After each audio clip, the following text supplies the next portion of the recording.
Hello friends, मैं मोनिका, आपकी gardener दोस्त। आज आपसे ये देखिए चीज़ लीफ चीज़ प्लांट या फाइलोडेंड्रॉन ब्रोकन हार्ट की बात करूँगी। ये बड़ा ही खूबसूरत पौधा है और बड़ा ही मतलब कॉमन प्लांट, कॉमन नहीं भी कहूँ तो बहुत ही फेवरेट प्लांट है गार्डनर्स का, गार्डनिंग लवर्स का।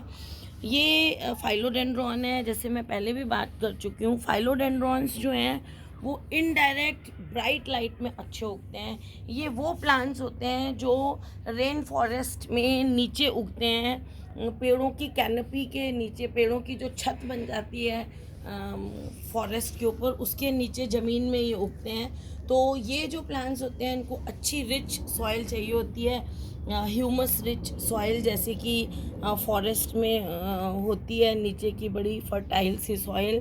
और वहाँ पर इनको डेपल्ड लाइट मिलती है, उन पौधों के बीच में से छन छन के जो आती हुई लाइट मिलती है वो मिलती है। तो इसलिए इनको ये धूप पसंद नहीं है। इन पौधों को धूप में अगर आप रखेंगे तो चलेंगे नहीं, इनके पत्ते ब्राउन हो जाएंगे, जलने लग जाएंगे, पीले पड़ने लग जाएंगे। तो इसलिए ये धूप में नहीं चलेंगे।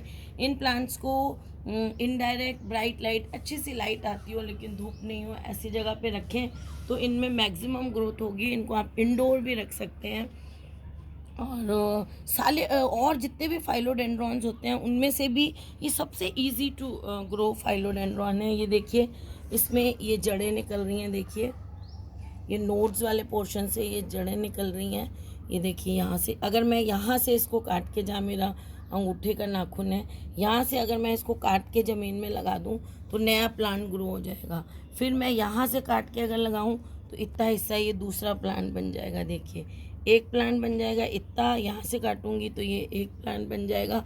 तो ये बड़ा इजी टू ग्रो प्लांट है। इसकी कटिंग्स बहुत आसानी से लगती हैं। मतलब आप जब सारे फाइलोडेंड्रॉन्स की बात करें तो उनमें भी ये सबसे ज़्यादा आसानी से उगने वाला फाइलोडेंड्रॉन है। और इसकी ये जो पत्तियों में देखिए ये छेद से आते हैं, ये चीज़ जैसे, ये जो हैं ये इस कारण इसकी ब्यूटी और भी बढ़ जाती है प्लांट की। और जैसे मैंने कहा, इसको अच्छी रिच सॉइल चाहिए। तो एक हिस्सा मिट्टी, एक हिस्सा खाद और एक हिस्सा रिवर सैंड, क्योंकि इसमें इसकी मिट्टी में पानी रुकना भी नहीं चाहिए। ओवर वाटरिंग से भी पत्तियां इसकी जो हैं वो पीली पड़ने लग जाती हैं। इसकी मिट्टी ऐसी रहनी चाहिए कि बस हल्की सी मॉइस्ट मिट्टी है, लेकिन बहुत ज़्यादा सॉगी नहीं रहनी चाहिए और बहुत ज़्यादा टाइम तक सूखी भी नहीं रहनी चाहिए। तो जैसे ही ऊपर की लेयर थोड़ी मिट्टी की सूखने लगे, इसमें आप पानी दे दें तो ये बेस्ट ग्रो करता है आपका।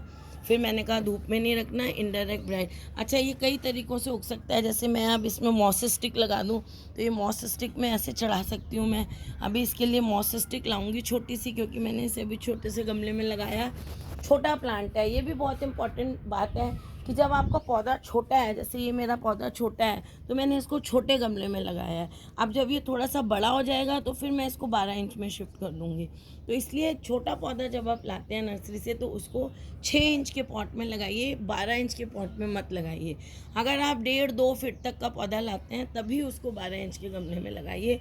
अदरवाइज़ उस पौधे में ओवर वाटरिंग हो जाएगी, क्योंकि ज़्यादा बड़ा गमला लेने से उस गमले की मिट्टी में ज़्यादा पानी आएगा तो जड़ें गल जाएंगी। इसलिए इसको मैंने अभी छोटे पौधे गमले में लगाया, बाद में इसे 12 इंच में शिफ्ट करूँगी। इसमें भी मैं मॉस स्टिक लगाऊंगी। अगर आपको मॉस स्टिक लगानी है तो मॉस स्टिक लगा सकते हैं। अगर आपको हैंगिंग बास्केट में इस प्लांट को लगाना है तो भी ये बहुत खूबसूरत लगता है। और एज अ वॉल कवर भी इसको आप लगा सकते हैं।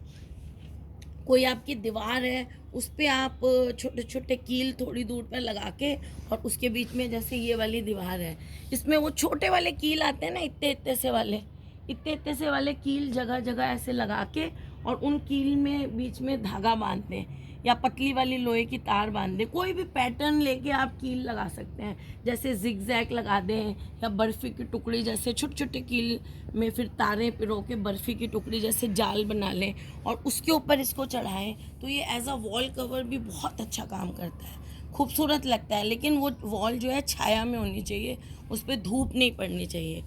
और फर्टिलाइज़र की बात करूँ तो इसको फरवरी में एक बार अच्छी तरह से फर्टिलाइज़र दे दें, जैसे वर्मी कंपोस्ट है या गोबर की खाद। अगर आपके पास जो है 12 इंच का गमला है तो 300-400 ग्राम खाद आप इसमें दे दें। 6 इंच का है तो 150 ग्राम के करीब खाद बहुत रहेगी, और वो दे दें। और उसके बाद जब लिक्विड फर्टिलाइज़र देते हैं 15 दिन में एक बार इसको लिक्विड फर्टिलाइज़र दे दें। लिक्विड फर्टिलाइज़र में आप NPK 19-19-19 को भी 1 लीटर पानी में 1 चम्मच डिज़ोल्व करके वो दे सकते हैं। 6 इंच का गमला है तो उसको आप 1-1.5 कप के करीब पानी दे दें। और अगर आपका 12 इंच का गमला है तो नहाने का जो मग्गा होता है 1 मग्गा पानी दे दें। इस तरह से 15 दिन में आप एक बार दे सकते हैं। और अगर आपने गोबर वाला लिक्विड फर्टिलाइज़र बनाया हुआ है तो वो भी आप दे सकते हैं। दोनों में से एक देना है 15 दिन में एक बार, या तो NPK दे दें या फिर ऑर्गेनिक वाला दे दें। और या आपको देना है कि एक 15 दिन में एक 15 दिन बाद, जैसे आज आपने ऑर्गेनिक दिया है तो 15 दिन बाद वो दे सकते हैं NPK। ऐसे भी ऑल्टरनेट भी कर सकते हैं। तो इस तरह से इसको खाद दे दें और बस आपका पौधा बहुत अच्छी तरह ग्रो करेगा।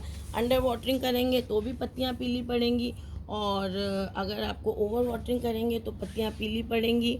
और अगर लाइट बहुत ज़्यादा मिल रही है, इनको गर्मी मिल रही है, तो फिर इनमें बर्निंग आपको ब्राउन से मार्क दिखने लगेंगे।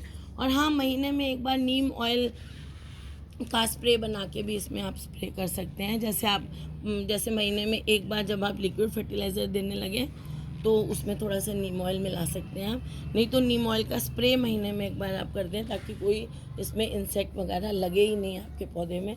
वैसे इसमें बहुत ज़्यादा इंसेक्ट वगैरह लगते नहीं हैं जब तक आसपास के पौधों में कोई इन्फेक्शन नहीं हो। तो बड़ा इजी टू ग्रो और बहुत खूबसूरत प्लांट है। इंडोर बहुत अच्छा लगता है ये। और जब ये छोटा सा होता है तो आप इसे टेबल टॉप वगैरह पे भी इसको ग्रो कर सकते हैं। और फास्ट ग्रोइंग प्लांट है, इसकी ग्रोथ बहुत फास्ट होती है, जल्दी बढ़ता है ये, तो जगह एरिया को जल्दी कवर करता है। मॉसिस्टिक को भी बहुत जल्दी कवर करेगा और सुंदर लगेगा। तो फ्रेंड्स, अगर आपको ये वीडियो अच्छा लगा तो इसे लाइक करिएगा, शेयर करिएगा। और हाँ, एक चीज़ मैं आपको कहना चाहूँगी कि अगर आपको वीडियो इन्फॉर्मेटिव लगती है और नॉलेज वाली लगती है तो आप उसको प्लीज़ शेयर करा करें दूसरों के साथ। उससे जो मैं बताना चाहती हूँ वो नॉलेज फैलेगी, ग्रीनरी बढ़ेगी, लोगों की प्लांट्स के लिए जो लव है वो बढ़ेगा। नॉलेज होगी तो ज़्यादा लोग प्लांट्स लगाएंगे और मुझे भी मेरे को भी फ़ायदा होगा, मुझे भी एक्सपोजर ज़्यादा मिलेगा। तो मेरा जो है चैनल भी ग्रो करेगा, और मैं जो मेहनत करती हूँ तो मुझे थोड़ा सा एनकरेजमेंट भी मिलता है कि।